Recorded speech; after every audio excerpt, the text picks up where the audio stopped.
ஆண்டவராகிய இயேசு கிறிஸ்துவின் நாமத்தில் கிராஸ் டிவி நேயர்களாகிய உங்கள் அனைவருக்கும் என் அன்பின் வாழ்த்துதலை தெரிவித்துக் கொள்கின்றேன். மங்கையர் நேரம் என்ற இந்த நிகழ்ச்சியின் மூலமாய் இந்த நாளிலும் கூட உங்களை சந்திப்பதில் மிகுந்த மகிழ்ச்சி அடைகின்றேன். என் தேவனாகிய கர்த்தர் தாமே இந்த நாள் நிகழ்ச்சியை நமக்கு ஆசீர்வதித்து தரும்படியாய் நம்மையும் இந்த நிகழ்ச்சியையும் ஆண்டுடைய கரத்திலேயே நாம் ஒப்பு கொடுத்து ஜெபிப்போமா? எங்களை அதிகமாய் நேசிக்கிற எங்கள் நல்ல தகப்பனே, அப்பா, இந்த நேரத்திற்காக உமக்கு கோடி ஸ்தோத்திரங்கள் ஆண்டவரே. காலங்கள் உம்முடைய கரத்தில் இருக்கிறது சுவாமி. எங்களுக்காக எல்லாவற்றையும் செய்து முடிக்கிற தேவன் நீர் அப்பா. எங்கள் ஒவ்வொருவருடைய தேவைகளையும் அறிந்தவர் நீர் சுவாமி. உன் வாயில் சொல் பிறவாததற்கு முன்பதாகத்தாமே உன்னுடைய தேவைகளெல்லாம் நான் அறிந்திருக்கிறேன் என்று சொன்ன கர்த்தர், எங்களை முற்றிலுமாய் அறிந்த தேவன் தகப்பனே, இந்த வேளையிலும் நீர் எங்களோடு இருப்பது எத்தனை மகிழ்ச்சிக்குரிய காரியம். உம்முடைய பாதப்படியிலே அமர்ந்து உம்முடைய வார்த்தைக்காக காத்திருக்கிறோம் சுவாமி. ஏனென்றால் உம்முடைய வார்த்தை ஒன்றுதான் எங்களுக்கு ஆறுதல் அளிக்க வல்லது. உம்முடைய வார்த்தை ஒன்றுதான் எங்களை விடுவிக்க வல்லது.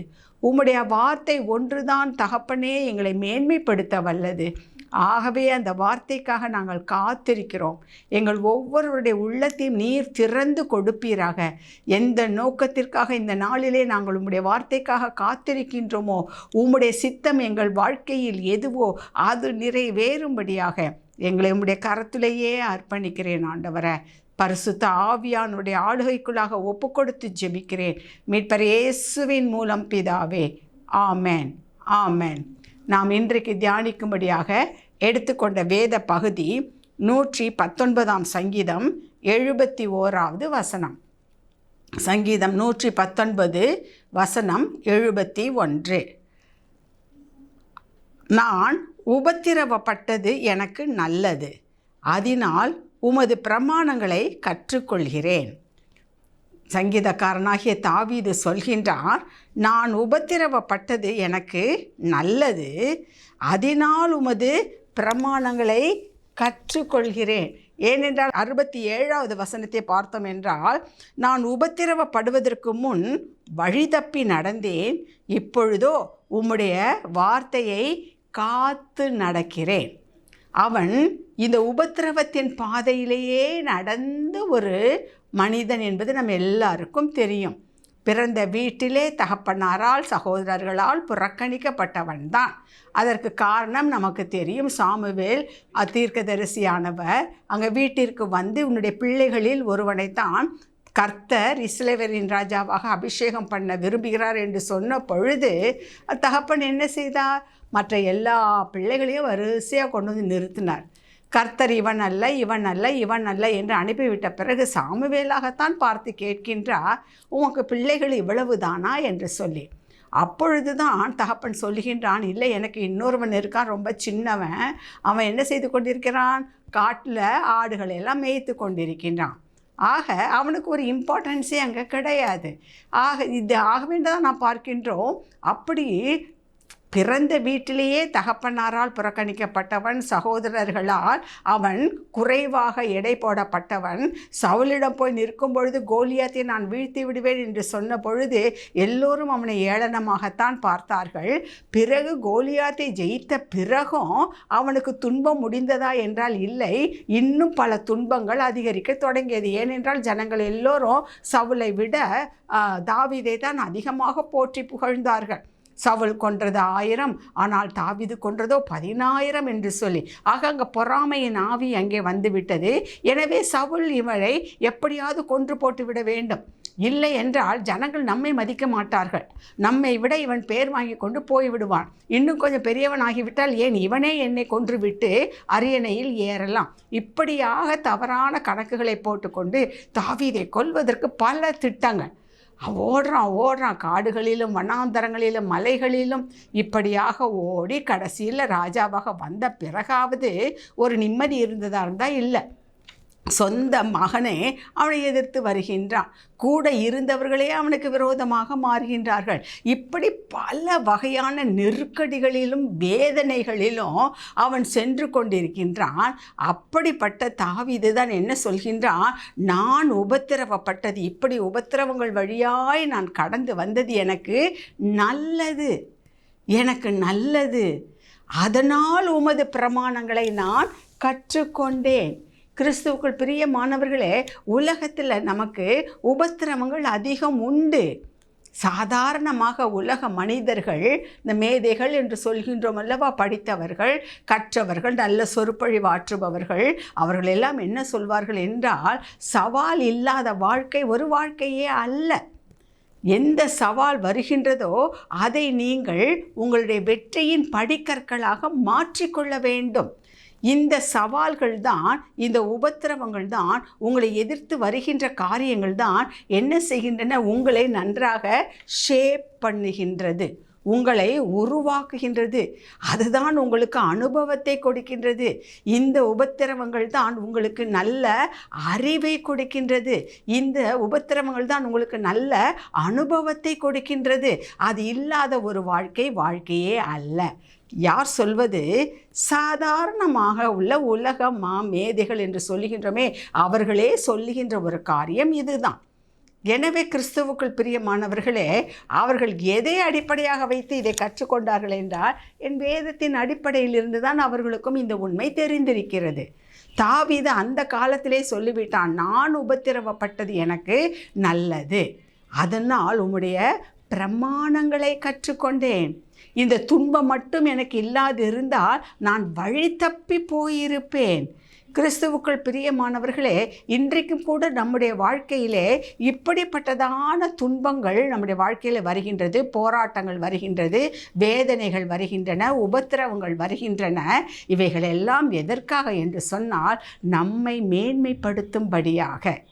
நாம் அடுத்த நிலைக்கு போக வேண்டும் என்று சொன்னால், பள்ளியில் படிக்கும் பொழுதே பாருங்களேன், அல்லது கல்லூரியில் படிக்கின்ற பிள்ளைகளை பாருங்களேன், ஒரு கிளாஸிலிருந்து அடுத்த கிளாஸுக்கு போக வேண்டும் என்றால், ஃபஸ்ட் இயர்லேருந்து செகண்ட் இயர் போக வேண்டும் என்றால் அவர்கள் பரீட்சை எழுத வேண்டும். அது அவர்களுக்கு உபத்திரவம் தான். ஆனால் அது எதற்காக? அந்த பிள்ளைகள் அடுத்த கிளாஸுக்கு போகக்கூடாது என்று அவர்களை அங்கேயே உட்கார வைப்பதற்காகவா? அல்லது அவர்கள் அதிலே இருக்கட்டும், இவர்கள் முன்னேறிவிடக்கூடாது என்பதற்காகவா?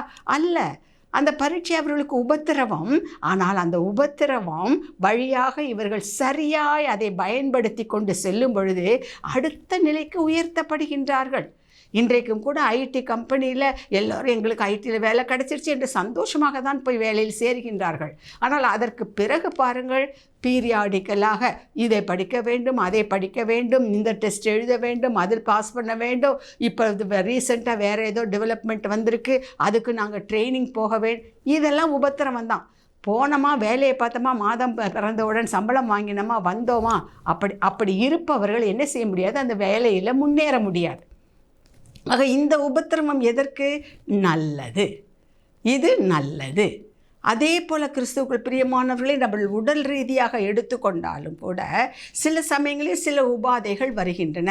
இந்த உபாதைகள் எதற்கு வருகின்றது? நம்முடைய தவறான பழக்க வழக்கங்களால் வருகின்றது. இந்த உபாதை மட்டும் இல்லாமல் இருந்தால் நாம் அந்த தவறான பழக்க வழக்கங்களையே ஊறி போய் விடுவோம். ஒரு நாளைக்கு மீண்டு வர முடியாத ஒரு சூழ்நிலைக்கு தள்ளப்பட்டு விடுவோம். இந்த உபாதைகள் வரும்பொழுது நாம் என்ன செய்கின்றோம்? ஜாக்கிரதையாக, இது எதனால் வந்தது, இதை தவிர்ப்பதற்கு என்ன செய்வது, அதற்கான முயற்சிகளை எடுக்கின்றோம். டாக்டர்கள் சொல்கிறார்கள், இதற்கு ஒரு ஆப்ரேஷன் பண்ணால் தான் சரியாக போகும், அப்பொழுது தான் நீங்கள் நல்ல ஆரோக்கியமாக இருக்க முடியும். உடனே நம்ம ஐயோ அது ரொம்ப கஷ்டமாச்சே, வலிக்குமே, பணம் செலவாகுமே, இப்படியெல்லாம் யோசிக்கின்றோமா? அல்ல. அந்த உபத்திரவத்திலே நாம் கடந்து போக நாம் தயாராக இருக்கின்றோம். காரணம் என்ன? அதன் மூலமாக நமக்கு நல்ல ஆரோக்கியம் கிடைக்கிறது. ஆக உலக பிரகாரமான இப்படிப்பட்ட காரியங்களிலேயே ஒரு மேன்மையை அடைய வேண்டுமென்றால், ஒரு நன்மையை அடைய வேண்டுமென்றால் நாம் இந்த உபத்திரவத்தின் குகைகளின் வழியாகத்தான் நடக்க வேண்டும். ஆக இதற்கே இப்படி என்று சொன்னால், தேவனுடைய ராஜ்யம் உன்னதமான ஆசீர்வாதத்தை பெறுவதற்கு நாம் எப்படியெல்லாம் நடந்து கொள்ள வேண்டும்? கிறிஸ்துவுக்குள் மிகவும் பிரியமானவர்களே, பரலோகத்திற்கு செல்கின்ற வாசல் இடுக்கமான வாசல் தான். அதன் வழியாகத்தான் நாம் செல்ல வேண்டும். ஆண்டவரே சொல்லியிருக்கின்றார், என்னை பின்பற்ற விரும்புகின்றவன் தன்னை வெறுத்து தன் சிலுவையை எடுத்துக்கொண்டு என்னை பின்பற்ற கடவன். ரொம்ப ஃப்ரீயாக ஹாயாக இருந்துட்டு யாரும் பரலோக ராஜ்யம் போக முடியாது. எனக்கு அன்பார்ந்த கிறிஸ்துவ பிள்ளைகளே, இங்கே தேவன் அநேக காரியங்களை நமக்கு கற்றுக் கொடுக்க விரும்புகின்றார். இதை உணர்ந்து தான் நாம் பார்க்கின்றோம். புலம்பலின் புத்தகம் 3ஆம் அதிகாரத்தில் ஒரு வசனம் இவ்விதமாய் சொல்கிறது. புலம்பல் 3ல் 27, 28 வசனங்கள். தன் இளம் பிராயத்தில் நுகத்தை சுமக்கிறது மனுஷனுக்கு நல்லது, அவரே அதை தன்மேல் வைத்தார் என்று அவன் தனித்திருந்து மௌனமாயிருக்க கடவன். வேதம் என்ன சொல்கின்றது? தன் இளம் பிராயத்தில் நுகத்தை சுமக்கிறது மனுஷனுக்கு நல்லது. இந்த இளம் பிராயத்தில் நுகத்தை சுமக்கிறது மனுஷனுக்கு நல்லது. அப்படி சுமக்கின்ற காரணத்தினால் வருகின்ற பயன் என்ன? அவரே அதை தன்மேல் வைத்தார் என்று அவன் தனித்திருந்து மௌனமாயிருக்க கடவன். இன்றைக்கு அநேக வாலிப பிள்ளைகள் வழி தவறி போவதற்கு காரணம் என்ன தெரியுமா? குறுக்கு வழியில் போய் இதை செய்து விடலாமா? இப்படிப்பட்ட தவறான வழியில் போய் அதை சாதித்து விடலாமா? அவர்களுக்கு காத்திருப்பதற்கு பொறுமை இல்லை. அதை நேர் வழியிலே போய் சென்றால் இந்த கஷ்டம் அந்த கஷ்டம், அப்படி இருக்கும் இப்படி இருக்கும், ஆகவே இப்படி. இன்றைக்கு அநேக கூலி படைகள் பெருகி இருப்பதற்கான காரணம் என்ன? மாதம் போய் கஷ்டப்பட்டு வேலை செஞ்சாலும் உங்களுக்கு மாதம் எவ்வளவு கிடைத்து விட போகிறது?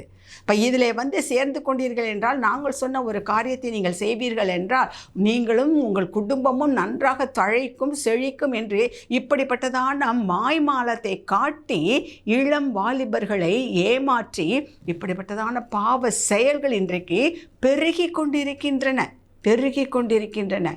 அநேகர் சீரழிந்து போவதற்கு காரணம் என்ன? இதில் போனால் நமக்கு நல்ல லாபம் கிடைக்கும், இதில் வந்தால் நாம் சீக்கிரத்தில் பெரிய பணக்காரர்கள் ஆகிவிடலாம், இதில் போனால் நாம் சீக்கிரத்தில் காரியத்தை சாதித்து விடலாம். நேர்மையாக செல்லும் பொழுது நாம் பல பாடுகளை அனுபவிக்க வேண்டி இருக்கின்றது, பல காலங்கள் காத்திருக்க வேண்டி இருக்கிறது, நாம் எதிர்பார்த்த உயரத்தை அல்லது உச்சத்தை எட்ட முடியாமல் போகிறது. ஆனாலும் அதற்கு மேல் ஒரு ஆசீர்வாதம் இருக்கிறது என்பதை நாம் மறந்து போய் விடுகின்றோம். அதனால தான் இன்றைக்கு அநேகர் தற்கொலை செய்து கொள்வதற்கான காரணம் என்ன தெரியுமா?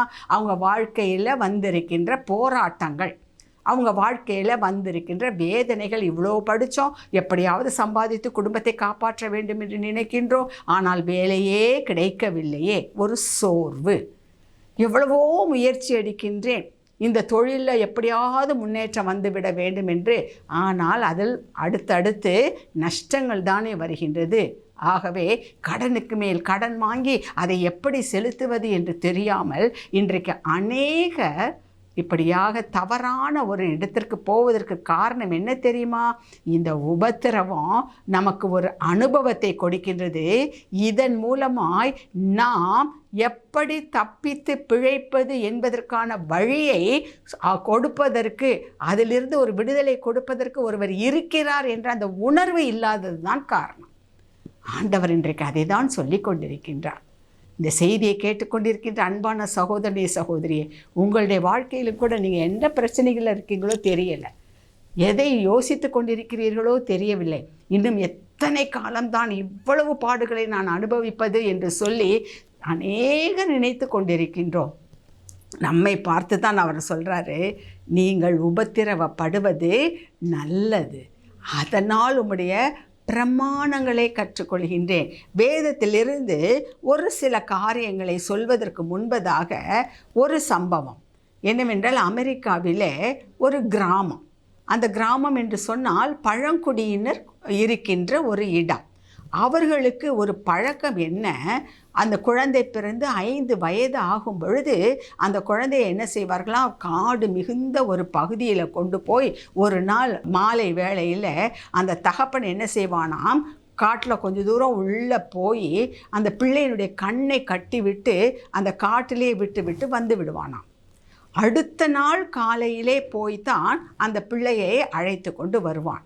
அந்த இரவு முழுவதும் அந்த பிள்ளை காட்டில் இருந்து காலையில் வெளியிலே வரும் பொழுது தான் அந்த பழங்குடியினர் இது நம்முடைய இனம்தான் என்று சொல்லி அவர்களுடைய ஜனமாக அதை ஏற்றுக்கொள்வார்களாம். அல்லது அந்த பிள்ளை முரண்டு படித்து இல்லை இருக்க முடியாமல் அது பாதியிலே வந்துவிட்டது, அல்லது தகப்பன் போய் கூட்டிக் கொண்டு வந்து விட்டான் என்று சொன்னால் அவர்கள் தங்களுடைய இனத்தில் அந்த பிள்ளையை சேர்க்க மாட்டார்களாம். இது அவர்களுடைய பழக்கம்.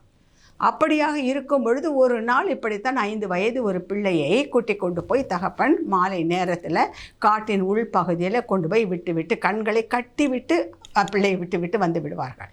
அப்படியாக விட்டுவிட்டு வந்த பிறகு நேரம் செல்ல செல்ல இருள் சூழ சூழ என்ன ஆகிறது, மிருகங்களின் சப்தங்கள் கேட்கின்றன. ஏதோ இந்த பாம்பு இவைகள் எல்லாம் ஊறுவது போல ஒரு சப்தம். அந்த பிள்ளைக்கு ஒரே அந்தகாரம். அதற்கு குடிப்பதற்கு தண்ணி கிடையாது, பசித்தால் சாப்பிட்றதற்கு ஒன்றுமில்லை. இதுக்கு ஒரே பயம். பயம் வந்தவுடன் இந்த பிள்ளையை அலற ஆரம்பிக்கிறது, அழ ஆரம்பிக்கிறது, அப்பா அம்மா என்று கூப்பிட ஆரம்பிக்கிறது. ஒரு சப்தமும் இல்லை, அதற்கு ஒரு ரெஸ்பான்ஸும் இல்லை. இது கதறி அழுது அழுது அழுது என்னாகின்றது, அப்படியே சோர்ந்து போய் தூங்கி அப்படியே படுத்தது மயங்கி போய் விடுகின்றது. அடுத்த நாள் காலையிலே தகப்பன் வந்து அதற்கு தண்ணீர் தெளித்து அந்த கண்கட்டை அவிழ்த்த பிறகு அது அப்படியே தகப்பனை இறுக கட்டி கொண்டு சொன்னதாம், இவ்வளவு நேரமும் நீங்கள் எங்கே போனீர்கள்? நான் இரா முழுவதும் அழுது கொண்டிருந்தேனே, உங்களை கூப்பிட்டு கொண்டிருந்தேனே, எவ்வளவு கஷ்டப்பட்டு கொண்டிருந்தேனே, எவ்வளவு பயந்து கொண்டிருந்தேன், வரவே இல்லையே, எப்படி என்னை விட்டு விட்டு நீங்கள் போனீர்கள் என்று சொல்லி அந்த பிள்ளை சரமாரியாக தகப்பனிடம் கேள்வி கேட்டதாம். அதற்கு அந்த தகப்பன் சொன்னாராம், நான் இரவு முழுவதும் அதோ அந்த மரத்தடிக்கு பின்னாடி இருந்து தான் உன்னை கவனித்து கொண்டே இருந்தேன்,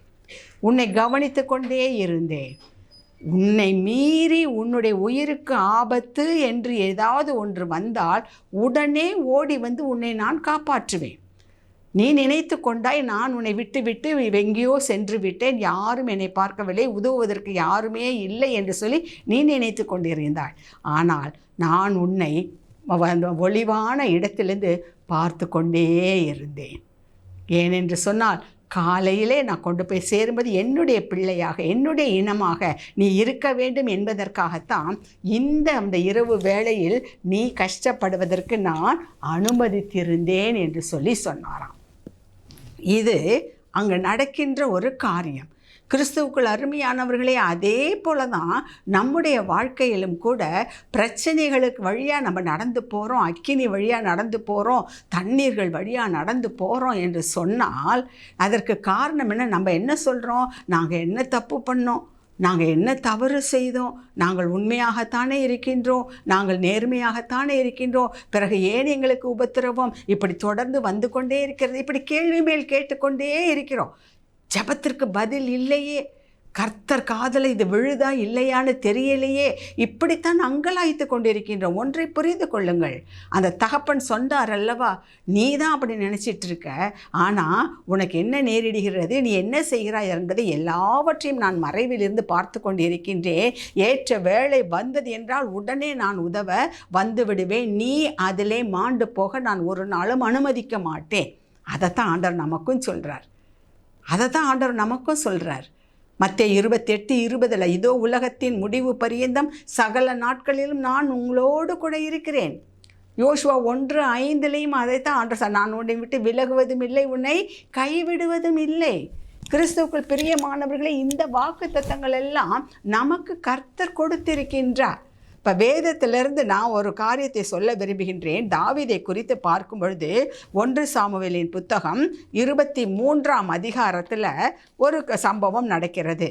என்னவென்று சொன்னால், சவுல் என்ன செய்கின்றான், எப்படியாவது தாவீதை கொன்று போட்டுவிட வேண்டும் என்று சொல்லி அவனை விரட்டி விரட்டி அடிக்கின்றான்.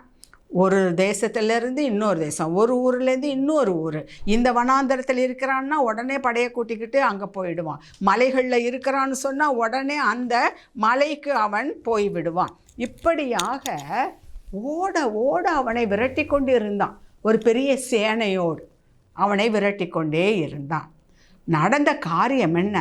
1 சாமுவேலின் புத்தகம் 23ஆம் அதிகாரம் 26 28 வசனங்கள் வரையிலும் வாசித்து பார்த்தால் கர்த்தர் நம்மேல் எவ்வளவு அக்கறை உள்ளவராக இருக்கிறார் என்பது நமக்கு புரியும்.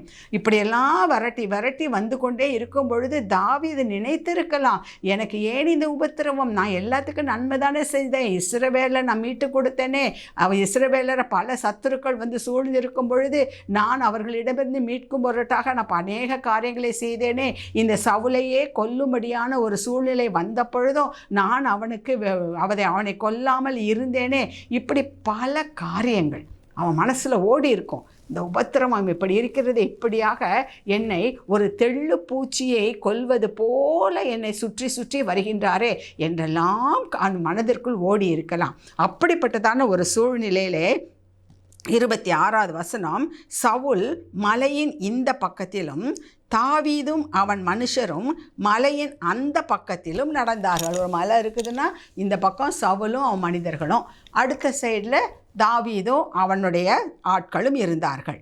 சவுலுக்கு தப்பி போக தாவீது தீவிரித்த போது சவுலும் அவன் மனுஷரும் தாவீதையும் அவன் மனுஷரையும் பிடிக்கத்தக்கதாய் அவர்களை வளைந்து கொண்டார்கள். அப்போ மலைக்கு ஒரு பக்கம் இவங்க, இன்னொரு பக்கம் அவங்க. தாவீதுவோ இவர் இருக்கிறாரேன்னு சொல்லி தப்பி போகலான்னு நினைக்கிறப்ப சவுலுடைய ஆட்கள் என்ன பண்ணாங்க? அப்படியே போய் தாவீதையும் அவன் மனிதரையும் வளைந்து கொண்டார்கள். இப்போ வளைந்து கொண்டார்கள் என்று சொன்னால் தாவீது அவர்கள் நடுவில் இருக்கும் பொழுது அவனை கொல்வதற்கு ஒரு நிமிடம் கூட நினச்சானா, ஒரு வில்லை விட்டானா, ஒரு வாள் எடுத்தானா, ஒரு நிமிஷத்தில் தாவீதை கொன்றிருக்கலாம். ஆக தப்பி பிழைக்க வழி இல்லாதபடிக்கு அவர்களை வளைந்து கொண்டார்கள். 27வது வசனம், அந்த சமயத்தில் ஒரு ஆள் சவுலிடத்தில் வந்து, நீர் சீக்கிரமாய் வாரும், பெலிஸ்தர் தேசத்தின் மேல் படையெடுத்து வந்திருக்கிறார்கள் என்றான். அதனால் சவுல் தாவீதை பின்தொடர்கிறதை விட்டு திரும்பி பெலிஸ்தரை எதிர்க்கும்படி போனான். ஆதலால் அவ்விடத்திற்கு சேலா அம்மாலிகோத் என்று பெயரிட்டார்கள். பாருங்கள், தப்பி பிழைப்பதற்கு வழியே இல்லை என்று சொல்லுகின்ற அளவிற்கு அவர்கள் சூழ்ந்து கொண்டார்கள். ஆனால் அந்த சமயத்தில் ஒரு ஆள் ஓடி வர்றான். என்ன சொல்கிறான்? நீங்கள் ஒரு தாவீதுக்காக இப்படி நேரத்தை வேஸ்ட் பண்ணிகிட்ருக்கி, அங்கே பெலிஸ்தர்கள் தேசத்தின் மேலே படையெடுத்து வருகிறார்களே என்று சொன்ன உடனே இவனை எப்போ வேணாலும் கொண்டுக்கலாம், அங்கே தேசத்தை அவர்கள் சூறையாடி கொண்டு போய்விடக்கூடாது என்று உடனே தாவீதை விட்டு அவர்கள் போய்விட்டார்கள். இதற்கு காரணம் என்ன? ஏன் ஒரு நிமிஷத்தில் இவனை கொன்னுட்டு கூட ஓடி இருக்கலாமே, அல்லது கூட இருந்த யாரையாவது அவனை கொன்றுவிடு என்று சொல்லிவிட்டு இவன் ஆனால் அதெல்லாம் ஒன்றும் நடக்கவில்லை. சொன்ன உடனே தாவீதை விட்டுட்டு அவங்கெல்லாம் ஓடுனாங்க. இதற்கு காரணம் என்ன? கிறிஸ்துவுக்குள் பிரியமானவர்களை, ஒன்றை நன்றாய் புரிந்து கொள்ளுங்கள். இந்த உபத்திரவம், இந்த கஷ்டம், தாவீது சொல்கிறாங்க இல்லையா, நான் உபத்திரவப்பட்டது எனக்கு நல்லது, அதனால் உம்முடைய பிரமாணங்களை கற்றுக்கொண்டேன். இந்த உபத்திரவத்தின் அனுபவத்திலிருந்து தான் சங்கீதம் 31:15 தாவீது சொல்கின்றார், என் காலங்கள் உமது கரத்தில் இருக்கிறது. என் காலங்கள் உமது கரத்தில் இருக்கிறது. சவுல் என்ன, 10 சவுல் வந்தாலும், எத்தனை கோலியாத்துக்கள் வந்தாலும், எத்தனை எதிரிகள் வந்தாலும், என்னுடைய காலம் உம்முடைய கரத்தில் இருக்கிறது ஆண்டவரே. உம்முடைய அனுமதி இல்லாமல் யாரும் அதை தொட முடியாது. உம்முடைய பிரமாணத்தை கற்றுக்கொண்டேன். உபத்திரவப்பட்டது நல்லது, அதனால் உம்முடைய பிரமாணம் என்ன? என் காலங்கள் உம்முடைய கரத்தில் இருக்கிறது. அதே தான் சங்கீதம் 91:7-8 தாவீது சொல்கின்றார், என் பக்கத்தில் 1000 பேரும் என் வலது புறத்தில் 10,000 பேர் விழுந்தாலும் என்ன செய்யாது? என்னை அணுகாது. உன் கண்களால் மாத்திரம் நீ அதை பார்த்து துன்மார்க்கருக்கு வரும் பலனை காண்பாய். பார்த்துங்க, எத்தனை தெளிவாய் இந்த வசனங்கள், இந்த சங்கீதத்தை அவன் எழுதியிருக்கிறான் என்று சொன்னால், ஏதோ யாரோ சொல்லி அல்ல, யாரோ எதையோ சொன்னார்கள் என்று கேட்பதன் மூலமாக, கேள்வியின் மூலமாக அதை அவன் எழுதவில்லை. அனுபவ ரீதியாக அவன் எழுதுகின்றான். பெற்ற அனுபவத்தின் வாயிலாக அவன் சொல்கின்றான், இப்படிப்பட்ட உபத்திரவம் மட்டும் எனக்கு இல்லாமல் இருந்து அப்படி எதிரிகள் வந்து என்னை சூழ்ந்து என்னை கொல்லும்படி, அது எப்படி பயங்கரமான சூழ்நிலை பாருங்கள், எவ்வளவோ பெரிய உபத்திரவம் பாருங்கள்.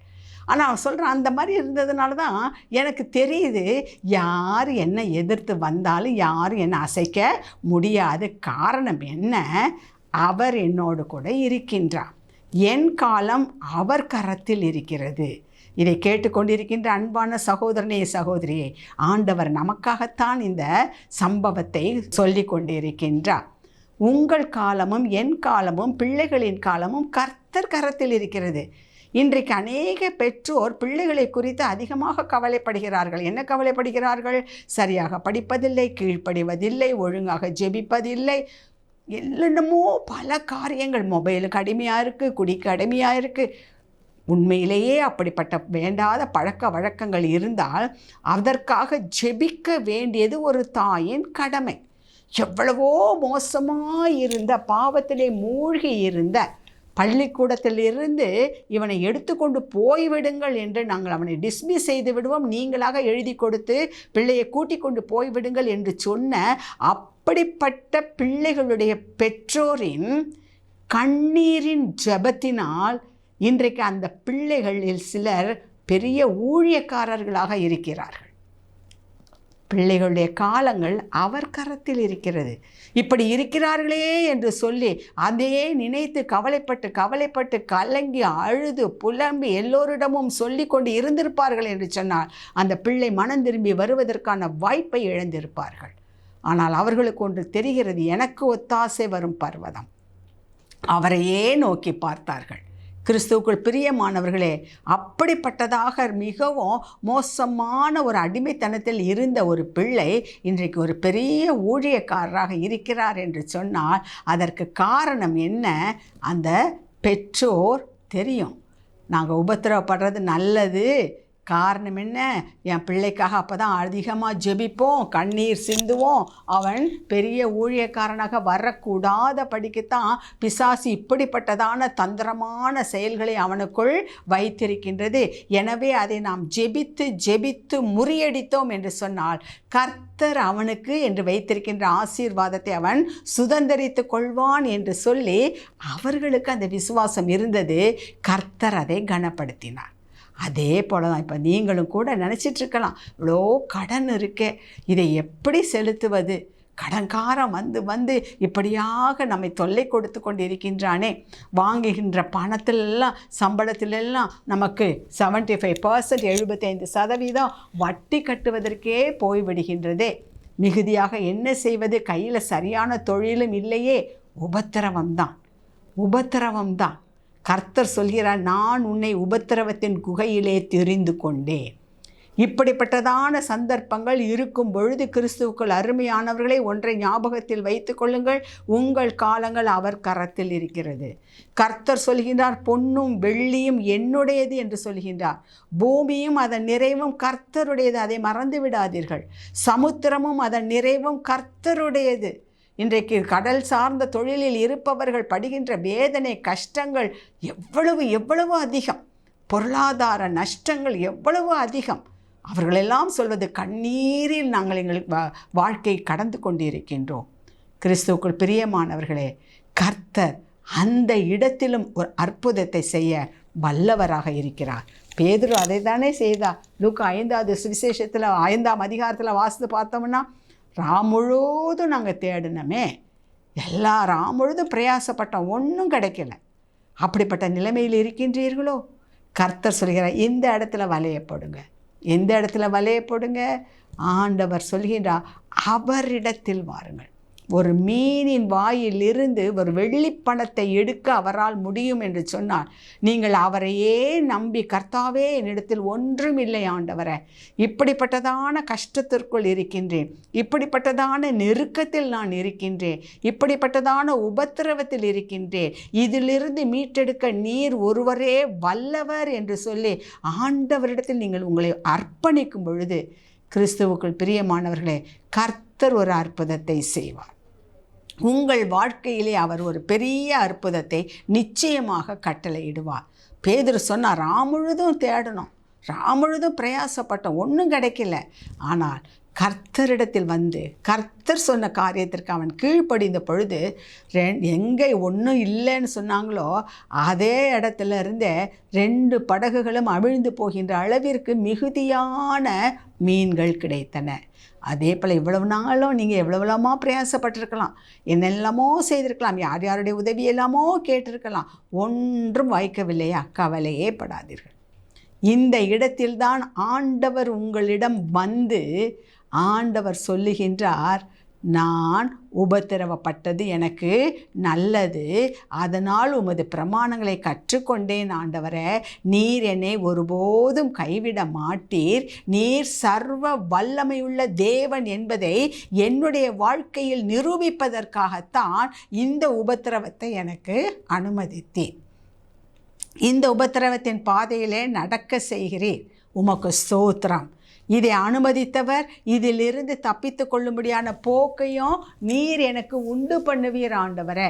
இந்த வியாதியை அனுமதித்த ஆண்டவர், இந்த வியாதியிலிருந்து நான் மீண்டு வரும்படியாக உம்முடைய உயிர்த்தெழுந்த வல்லமை எனக்குள் பாய்வதற்கு உமக்கு ஸ்தோத்திரம் ஆண்டவரே.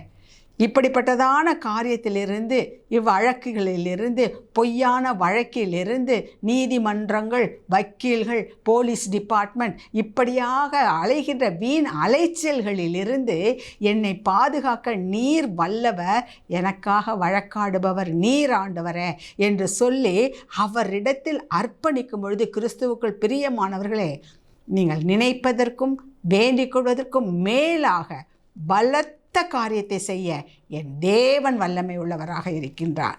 ஆகவே தான் ஆண்டவர் சொல்கிறாரு, நம்முடைய காரியங்களில் பிரச்சனைகள் வரும் பொழுது, காலதாமதமாகும் பொழுது சோர்ந்து போய்விடாதீர்கள், சோர்ந்து போய்விடாதீர்கள். ஏனென்றால் அவர் தம்முடைய நாமத்தை மகிமைப்படுத்தும்படியாய், தன்னை இன்னும் தன்னுடைய மகிமையை அநேகருக்கு வெளிப்படுத்தும்படியாய், நம்மை ஒரு கருவியாக பயன்படுத்துவதற்காகத்தான் இப்படிப்பட்ட காரியங்களை நம்முடைய வாழ்க்கையிலே அனுமதித்திருக்கிறார். அதற்காக நம் ஆண்டவருக்கு ஸ்தோத்திரம் செலுத்த வேண்டும். கர்த்தாவே, நீர் அனுமதித்த இந்த துன்பத்திற்காக உமக்கு ஸ்தோத்திரம், இந்த பலவீனத்திற்காக ஸ்தோத்திரம், இந்த வேதனைகளுக்காக ஸ்தோத்திரம். ஏனென்றால் இதிலிருந்தும் விடுவிக்க நீர் போதுமானவர் ஆண்டவரே. ஆகவே என்னை இந்த வேளையிலே உம்முடைய கரத்திலே அர்ப்பணிக்கிறேன் சுவாமி என்று சொல்லி நம்மை நாம் அர்ப்பணிக்கும் பொழுது, கிறிஸ்துவுக்குள் பிரியமானவர்களே, நாம் வேதத்தில் பார்ப்பது போல நீங்களும் சொல்வீர்கள், நான் உபத்திரவப்பட்டது எனக்கு நல்லது, அதனால் உம்முடைய பிரமாணங்களை கற்றுக்கொண்டேன் என்று சொல்லி மற்றவர்களுக்கு சாட்சியாக வைப்பதற்காக, மற்றவர்களுடைய விசுவாசத்தை ஊக்குவிக்கின்ற ஒரு கருவியாக உங்களை எடுத்து பயன்படுத்த வேண்டும் என்பதற்காகத்தான் இந்த காலகட்டங்களிலே சில காரியங்களை கர்த்தர் அனுமதித்திருக்கிறார். ஆகவே அவர் அனுமதித்த சில காரியங்களை நாம் பொறுமையோடு ஏற்றுக்கொள்ளும் பொழுது, அவரையே சார்ந்திருக்கும் பொழுது, ஏற்ற வேளையிலே அவர் நம்மை ஆசீர்வதித்து உயர்த்துவார். நாம் இப்பொழுது ஆண்டோடைய கரத்தில் நம்மை ஒப்பு கொடுத்து ஜெபிப்போமா? தகப்பனே, இதோ இந்த வேளையிலும் நீர் எங்களோடு பேசியதற்காக உமக்கு ஸ்தோத்திரம் ஆண்டவரே. எத்தனை பிரச்சனைகள், எத்தனை வியாதிகள், எத்தனை பலவீனங்கள் ஆண்டவரே. இதற்கு மத்தியிலும் நாங்கள் எப்படி காலத்தை கழிப்பது, எங்களுக்கு உதவி செய்பவர் யார் என்று சொல்லி சூழ்நிலைகளை பார்த்து கொண்டிருக்கின்றோம், மனிதர்களை பார்த்து கொண்டிருக்கின்றோம். ஆனால் என் தேவனாகிய கர்த்தர் எங்களோடு கூட தான் இருக்கிறீர் என்பதை மறந்து போய்விட்டோம் சுவாமி. அக்கினி சூளையிலே போட வரையிலும், அதில் அந்த 3 பேரை போடுகின்ற வரையிலும் எல்லாரும் என்ன நினச்சிருப்பாங்க, இவங்க கதை முடிந்தது என்று நினைத்திருப்பார்கள். ஆனால் அந்த அக்கினி ஜுவாலை அவர்களை தொடாதபடிக்கு என் தேவனாகிய கர்த்தர் அவர்களோடு 4வது மனிதராக இருந்து உம்முடைய நாமத்தை மகிமைப்படுத்தினீரே. அதே போலத்தான் தகப்பனே, இந்த செய்தியை கேட்டுக்கொண்டிருக்கின்ற எத்தனை பிள்ளைகள் எங்களுக்கு அவ்வளவு தான், இனி ஒன்றும் இல்லை, ஒன்றுமே செய்ய முடியாது என்று நம்பிக்கையற்ற நிலைமையிலே இருந்தாலும் என் தேவனாகிய கர்த்தர் கர்த்தர் நம்பிக்கையின் நட்சத்திரமாய் சர்வ வல்லமை உள்ளவராய் அவர்களோடு கூட இருந்து சுவாமி மற்றவர்கள் கர்த்தாவே இவர்களை குறித்து சாட்சி சொல்லத்தக்கதாக இவர்களை ஆசீர்வதித்து உயர்த்த போகிறீர். அதற்காய் உமக்கு ஸ்தோத்திரம் ஆண்டவரே. எனவே பிள்ளைகளை எதை குறித்தும் கலங்காத படிக்கு கர்த்தாவே, எதை குறித்தும் அதைரியப்படாத படிக்கு, எதை குறித்தும் கர்த்தாவே பயப்படாத படிக்கு பிள்ளைகளை நீங்கள் பலப்படுத்துங்க சுவாமி. உம்முடைய வார்த்தையினால் அவர்களை பலப்படுத்துங்க. உம்முடைய கிருபை அவர்களை தாங்கட்டும் ஆண்டவரே. எது நடக்காது என்று நினைத்து கொண்டிருக்கிறார்களோ, இனி எங்களுக்கு எதிர்காலமே இல்லை என்று நினைத்து கொண்டிருக்கின்றார்களோ அவர்களுக்கு கர்த்தாவே நீர் ஒரு நம்பிக்கையின் நட்சத்திரமாய் இருந்து அதிலிருந்து மீட்டு கொண்டு கர்த்தாவே பிள்ளைகளை நீர் ஆசீர்வதிக்கும்படியாய் உம்முடைய கரத்திலே நாங்கள் ஒப்பு கொடுத்து ஜெபிக்கிறோம். வீணான பயம், திகில், கலக்கம் எல்லாவற்றையும் இந்த பிள்ளைகள் உள்ளத்திலிருந்து எடுத்து போடும் சுவாமி. ஏனென்று சொன்னால் எல்லாவற்றின் மீதும் வெற்றி சிறந்த ஜெய கிறிஸ்து நீர் எங்களோடு கூட இருக்கிறீர். ஆகவே நாங்கள் கலங்குவதில்லை, நாங்கள் பயப்படுவது இல்லை. ஜெய கிறிஸ்து எங்களுக்கு முன்பதாக செல்லுகிறார் என்று பிள்ளைகள் தைரியமாக இருக்க நீங்கள் உதவி செய்யுங்க சுவாமி. இவர்களும் ஒரு நாள் தாவீதை போல சொல்லட்டும், இதோ உபத்திரவப்பட்டது நல்லது, அதனால் அவருடைய பிரமாணத்தை கற்றுக்கொண்டோம், அதனால் ஆண்டவரோடு ஐக்கியப்பட்டிருக்கின்றோம், அதனால் எங்கள் குடும்பம் முழுவதும் ரட்சிக்கப்பட்டது, அதனால் நாங்கள் இப்பொழுது மேன்மை அடைந்திருக்கிறோம் என்று சொல்லி பிள்ளைகள் சொல்லும்படியான சூழ்நிலையை என் தேவன் ஏற்படுத்தி கொடுப்பீராக. கேட்ட பிள்ளைகள் ஒவ்வொருவரையும் நீங்கள் ஆசீர்வதிங்க. உம்முடைய கிருபைக்கும் பராமரிப்புக்கும் ஒப்பு கொடுத்து ஜெபிக்கிறேன் மீட்பர் இயேசுவின் மூலம் பிதாவே. ஆமென், ஆமென். கர்த்தர் நம் பட்சத்தில் இருக்கிறபடியால் நாம் அசைக்கப்படுவதில்லை. God bless you.